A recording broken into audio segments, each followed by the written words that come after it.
permettez-moi vraiment de rendre grâce à Allah de nous avoir permis de venir ici après pour la préparation de ce gamou qui a connu un arrêt de 2 années du fait de la pandémie sur décision du Khalife général des Tidjanes. C'est une tradition que j'ai voulu respecter du ministère de l'Environnement et du Développement durable avec donc mes collaborateurs, le secrétaire général du ministère, le directeur de cabinet, l'ensemble des directeurs qui sont là, certains qui sont en train en tout cas d'apporter leur soutien depuis un moment, avec des citernes d'eau, etc. Et le petit matériel de nettoyage qu'on a eu à amener. Il s'agit de brouettes, de balais, de râteaux, etc. Et comment ça s'appelle, de trucs de nettoyage, je dis le nom, les citernes, les brouettes. Voilà, c'est ce que nous avons apporté modestement pour contribuer à l'organisation de ce gamou-là. Nous avons eu un échange effectivement avec notre père, le Khalif, mais nous en avons tiré beaucoup par rapport à la mission que le chef de l'État a bien voulu nous confier. Nous le remercions pour cette confiance renouvelée dans ce département qui se veut un département transversal et très stratégique par rapport aux réalités qui sont les nôtres actuellement sur notre planète. Vous avez vu aujourd'hui que le climat, tout ce qui est climat, est au centre de toutes les discussions au niveau mondial. Tout ce qui touche aujourd'hui à la protection des ressources, nos ressources naturelles. Je viens d'un secteur, c'était la pêche. Vous savez, on parlait beaucoup de ressources naturelles là-bas, de ressources. Et ici, tout ce qui est la protection de cette biodiversité, tout ceci constitue justement notre vivant, notre présence sur cette planète. Donc cette mission, elle est capitale. Dieu merci, elle est tenue par des professionnels qui sont soit dans l'environnement ou les eaux et forêts, au niveau des parcs, des réserves naturelles. Nous avons, Dieu merci, des professionnels qui sont au service de l'État du Sénégal pour tout faire pour préserver justement cet environnement-là, ce cadre de vie, pour préserver cette biodiversité, pour justement faire face à tout ce qui est changement climatique aujourd'hui. Ces impacts, il faut anticiper, prévoir et réagir, mais qui nécessitent énormément de moyens, donc il faut arriver à financer. Donc ça renverra à tout ce qui est fonds verts, etc. Donc, remercier le président et son premier ministre, Amadou Ba, qui dirige le gouvernement, de nous avoir renouvelé cette confiance-là. Et venir ici, apporter cette modeste contribution, mais également solliciter les prières pour que cette mission que nous sommes censés conduire avec une équipe de professionnels au profit exclusif de la population sénégalaise, que cette mission puisse être couronnée de succès. Ces prières, nous les voulons pour nous-mêmes, pour l'équipe, mais nous les voulons pour tout le gouvernement. Parce que c'est un collège, nous le voulons pour le chef de l'État, qui a cet amour-là de ce Sénégal, de pouvoir le porter vraiment de l'avant. Donc voilà en résumé. C'est pourquoi nous sommes ici. Remercier le gouverneur de la région qui nous a accueillis et comme il se doit, le préfet du département et l'ensemble de leurs collaborateurs. Dire que c'est un passage peut-être éclair, mais nous tenions à venir ici, comme le département a coutume de le faire, pour déjà respecter cela, mais également parce que nous sommes un enfant de cette maison, de cette famille, donc nous venons chez nous quelque part. Voilà. Monsieur le ministre, si vous le permettez, votre prédécesseur dans ce département avait initié un programme de reboisement dans les villes comme Tivaouane et Ndiassane. Le constat aujourd'hui est que Tivaouane manque d'arbres. Est-ce que la mission par rapport à ce programme continue? Inch'Allah, elle va continuer parce que votre maire,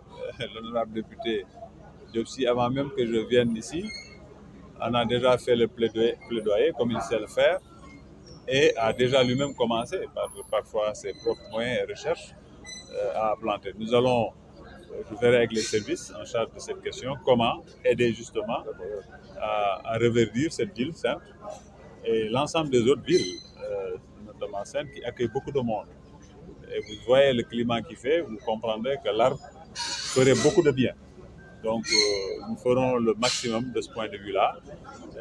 puisque nous avons les services qu'il faut, nous avons les compétences qu'il faut.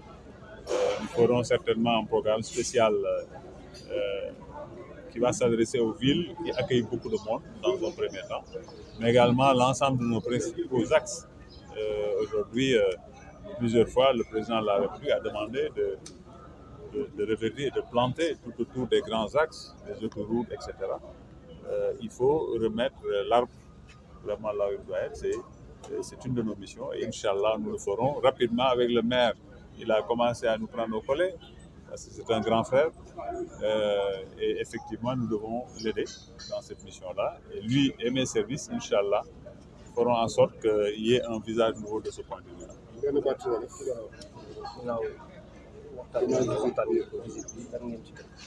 waaw sant yàlla bu baax di julli ci yonent tedd bi ñun ñu mayee ñu ñëw fii ci Tivaouane ci waajal gàmm ñaari at a ngi ci ndogalu xalifa bi loolu amuloon bëggoon aar askan bi ci mbas kon loolu bu ñu yàlla mayee ñu defaat ko ren di ko waajal ren dañ ciy sant yàlla ñëwoon fii ci ak délégation ministère de l'environnement du développement durable et de la transition écologique bi nga xam ne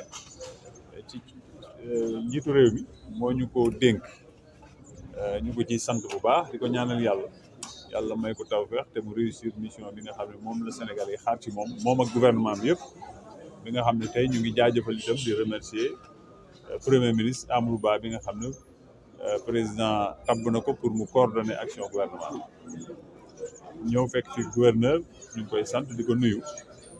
ni ñu gàttaloo fii di sant itam préfet ak l'ensemble des services yi nga xam ne ñu ngi liggéey ak ñoom di leen masawu coono parce que xam naa ni waajal li ca CRD ba ca ministre de l'intérieur ba léegi xam naa ni noppalu ko di nuyu honorable député maire dëkk bi muy suñu mag Diop Sy moom it di ko ñaanal yàlla yokk cër yi gën koo dëgëral ci li nga xam ne cofeel gi mu am ci Tivaouane ak bëgg gi mu am ci njaboot ji tax na ba tey yàlla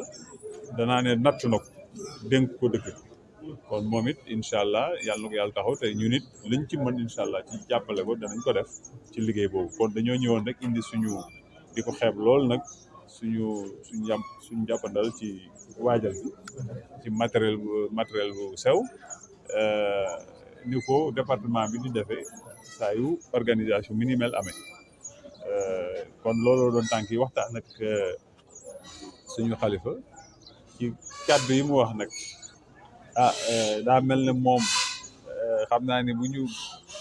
li mu wax ci ordre de mission département bi doy na sëkk ak bat waaw wane na ni xam na bu baax a baax lan mooy solo département bi parce que tey lépp luy dundin suñu dëkkuwaay suñu cadre de vie climat bi li ñuy nooy loolu lépp département bi daf ci am wàll ci taxawaay muy ndox mi muy waaw fépp daal lépp loo xam ne dëkkuwaay la département bi am na ci wàll am na taxawaay bu mu ci war a am pour justement aar loolu lépp fexe ba mbindee fi ñu doon li fi yàlla teg baaxal ko mu indi wàcce ko fi ñu nit ñu am taxawaay pour aar loolu. Tivaouane tàng na amul garab mooy climat bi ñuy wax loolu lépp ay xalaat yu xóot la yàlla baaxee na may technicien yoo xam ne mooy seen métier ñenn ñi lu weesu fanweeri at ñuy liggéey ci loolu kon yàlla may nañu xam-xam yooyu te incha allah danañ ci def ñu nit suñu jeego fii ci Tivaouane ak yeneen bërëb yi nga xam ne ay bërëbu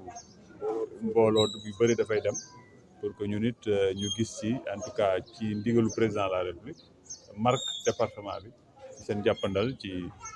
reverdir dëkk bi ci planter ay arbre yi nga xam ne moom la dëkk bi soxla parce que bërëb boo gis rek am na loo xam ne moom nga fa war a yóbbu waaw loolu yëpp incha allah danañ ci def ay tànk ay jéego en relation ak mairie bi en relation ak kilifa yi dëkk bi en relation itam ak suñu yeneen naataango département bi sama SG mu ngi mën naan léegi par exemple fii même ba ci ay citernes sama département indi na ko fi ci wàllu eaux et forêt pour jàppale dëkk bi kon yooyu yëpp jàppale yeneen service état yi nga xam ne loolu mooy seen responsabilité parce que collège la ñun ñëpp benn équipe la ku ci ne da ngay indi sa wàll rek pour jéem a motal lépp kon nag ñu ngi sant yàlla bu baax ñu fi ñëwee tey di sàkku ci dëkk bi ñaan njàppandal ci mission yi parce que askan bi moo mën a jàpp ci suñu mission ñun dañuy du ñun ñoo mën a def lépp c'est au contraire askan bi moo mën a gëm ni li am na solo am na njëriñ comprendre nañ ko donc information bu doy yéen yaakaar nañ leen ci pour justement joxe information bi xam ne tey lépp lu jëm ci environnement mooy tax suñu dundin neex wala naqari moo ñuy may ñu am li tubaab di wax espérance de vie wala mu gàtt mu gudd wala mu gàtt kon loolu dafa am solo ci li ñuy liggéey bi mooy parce que santé bi ci la aju ci cet gi la aju ci loolu lépp la aju li yàlla lépp lu fi yàlla wàcce rek dafa am lu tax mu wàcce ko te boo jàppee ni tey presque chaque at am na ay xeet yoo xam ne dañuy disparaître définitivement ci planète bi loolu doy na waar ñun ñii ay mbindeef daf ñu war a interpeller yàlla sàkk dara ci suñu taxawaay ak suñu jëfin loolu du disparaître ci planète bi daf ñu war a interpeller kon damay yemandi foofu rek wax ni daal incha allah di ngeen gis ñaan nañ ko suñu collaborateur suñu loxo ci biir dëkk bi pour que justement ni nga ko waxee mu tàngaay bi wàññeeku waaye loolu nag moom jërëjëf